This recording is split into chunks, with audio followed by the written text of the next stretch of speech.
At the mention of ancient Egypt, many images come to mind: pyramids, mummies and roglifs, the River Nile, and magnificent statues of cats. But that's not all there is to the fantastic and unique period of Egyptian history. In this video, I will tell you about the most unusual things that the ancient Egyptians did. Enjoy watching it. Training baboons to catch criminals. You've probably heard about how the ancient Egyptians revered cats, but did you know that they also respected baboons? To them, they were the real police animals. Apparently, Egyptian officials kept baboons on leashes and released them on criminals when needed. Among the classical hieroglyphs and works of art, including a fragment titled Ancient Kingdom of the 5th Dynasty around 2300 BC, baboons are depicted apprehending thieves and other criminals by biting them or holding them by the leg. In addition to helping the police, these animals were also trained to pick fruit, brew beer, and dance. They were so revered in Egyptian culture that tattoos depicting them have been found on the bodies of some mummies, the sacrifice of crocodile offerings, and their mummification. While archaeologists found mummified human bodies throughout Egypt, they also discovered the remains of crocodiles. Their mummies were preserved, but not always in the same way as humans.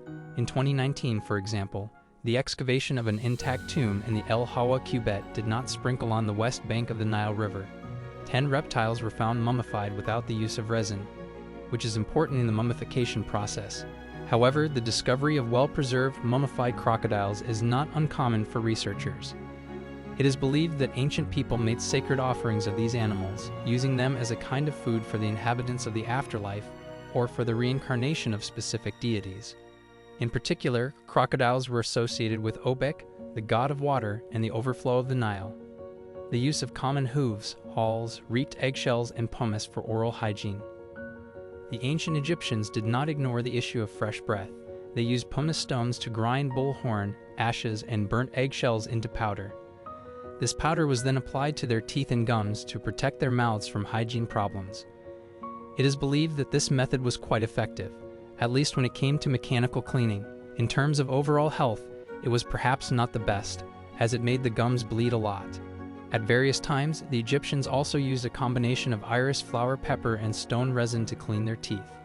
It is noteworthy that these people were among the first to invent toothbrushes, or chewing sticks, as they were then called. They made these tools in a flower, one side of which was used as a toothpick and the other as a toothbrush. Members of this civilization also developed their own version of mints from a mixture of boiled herbs and spices such as frankincense or cinnamon mixed with honey, which could be chewed or sucked. Shaving off eyebrows after cats die. You've probably guessed that we'll be coming back to cats again in this video. The Egyptians' love for these animals is no joke. They believed that cats brought good luck to those who owned them, and that's why they treated them with special honor. Moreover, they loved their cats so much that when an animal died, all family members shaved off their eyebrows to mourn its death, and continued to grieve until the eyebrows grew back. Bathing in sour milk. Ancient Egyptians, in particular Cleopatra, bathed in sour milk, usually donkey milk, to improve the appearance and condition of her skin.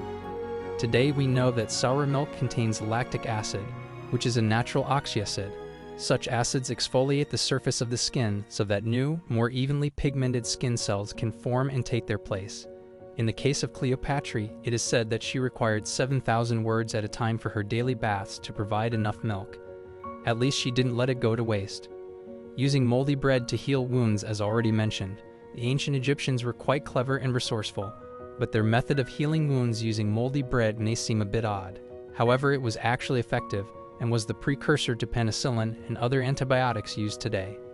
This method worked because mold on bread was usually a fungus that produced certain chemicals that killed or inhibited bacteria around a cut, scratch, or any other open wound. A female pharaoh wore a large beard. Hatshepsut was an Egyptian female pharaoh during the 18th dynasty. The only problem was that she was a woman, and female pharaohs, of which there were only 3, were not as respected as their male counterparts. In general, ancient Egypt was known for largely embracing gender equality. But why didn't this extend to their rulers? The question remains an open question. In any case, Hatshepsut decided to take matters into her own hands and began wearing a long beard in the ancient Egyptian style to look more masculine. Some artwork depicting her often contains this fake beard. Egyptians tied bags of mouse bones around the necks of infants and young children. It seems that people believed that rodent bones could heal children of ailments. For example, it is said that in order to cure a sick infant, Its mother ate a mouse, and then the bones of this mouse were put into a small canvas bag, tied with 7 knots and hung around the child's neck as a talisman. There is also speculation that people from the lower strata of society use a similar method to treat a child who had problems with nocturnal incontinence. The use of canopas to store vital organs. Canopas are vessels that were used to store and preserve the internal organs of a deceased person during mummification and then buried with them. Each of them stored a different organ. In the first the lung, and in the second the liver, in the third the intestines, in the fourth the stomach. As for the heart, it was considered the dwelling place of the human soul, and therefore remained in the body.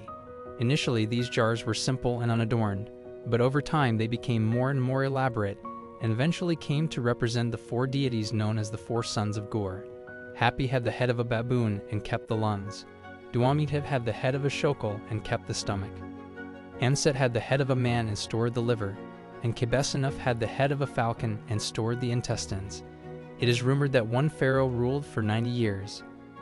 There is a legend true that King Pepi I is the record holder for the longest reign in ancient Egypt, a full 9 decades. He ascended the throne when he was only 6 years old and lived into his mid to late 90s.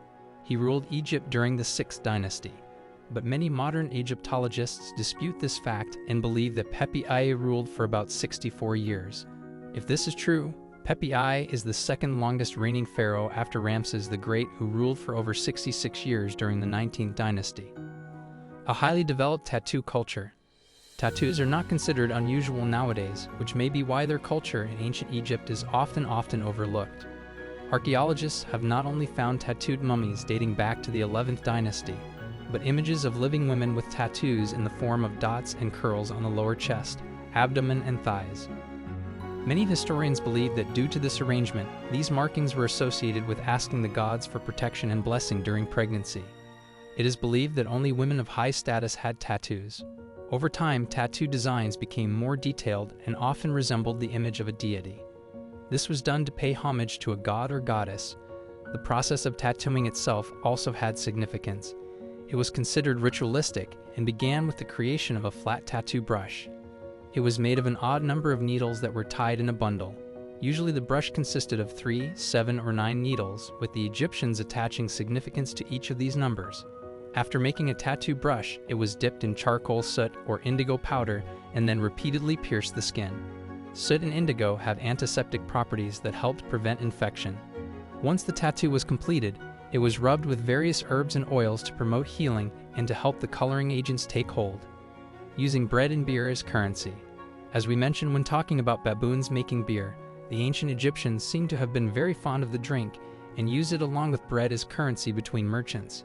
Beer and bread were thought to have played a central role in offerings to the gods and deceased ancestors.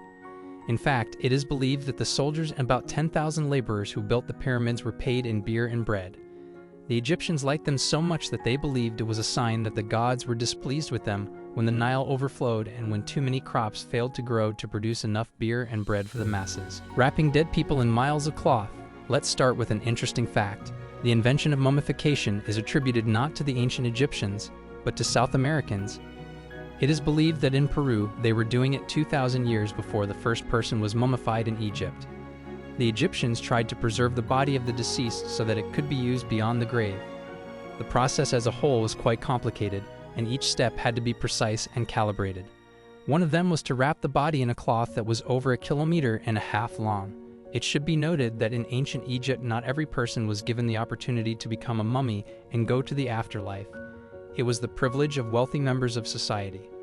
After the body of the deceased was dried and wrapped in cloth, it was placed in a sarcophagus made of stone. It was often decorated with carvings or inscriptions, and special objects were placed inside, such as the tachuet jug and the mummified animals we have already mentioned. What do you think about the culture of the ancient Egyptians? Share your opinion in the comments. And that's it for me. If you liked this video, don't forget to rate it, subscribe to the channel, and click on the bell. For me, your activity is the best reward. Thanks for your attention. See you soon. Bye.